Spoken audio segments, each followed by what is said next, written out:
I just wanted to briefly go into that because I think it's like an important one, and one thing that I myself have seen both in my surrounding but also with myself, this about numbing sensitivity with addictions or some kind of control mechanism, or I think, and my heart breaks a bit when you see like young artists or people that you sense are very intuitive and sensitive, and they drink their life away, or there's drugs, or there's whatever.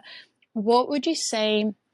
How did you get off that path and like choose more of a sober way of life that supports your sensitivity? Like, what are your thoughts around that transition, and how can we go from that as kind of a coping mechanism to finding, because it's intense to have to let go of maybe something like Yeah, that, to take like accountability for how you're wired, but yeah. it's also in some ways life or death to make that Mm. switch. And it really was for me, honey, personally. Like when I go back to those periods, that's what I used to feel, that I came close to death so many times. And I just knew it wasn't, I couldn't perceive the light beyond that experience. And I wasn't prepared to lose myself.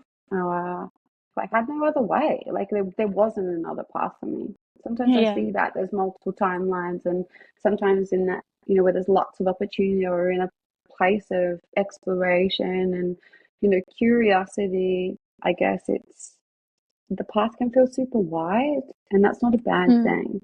Uh, but this kind of narrowing was happening for me in a way where the consequences to the action, say, like if I was, would, I'd be sober for 6 months and I would go out and kind of have that big splurge or whatever it was because I'd had a really, intense few weeks.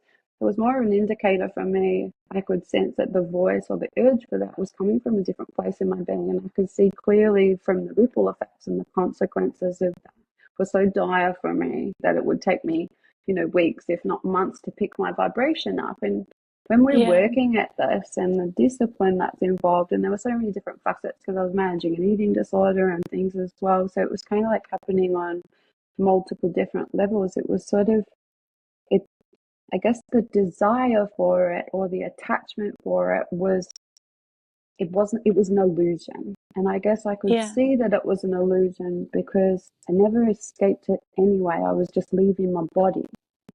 And so when Mm. I would arrive and I'd start to settle back in, and I had all this extra repair to do in that experience, and it was more challenging to hear the voice of my heart because I'd abandoned her once again. It was kind of like I'm not prepared to like keep digging these kind of graves.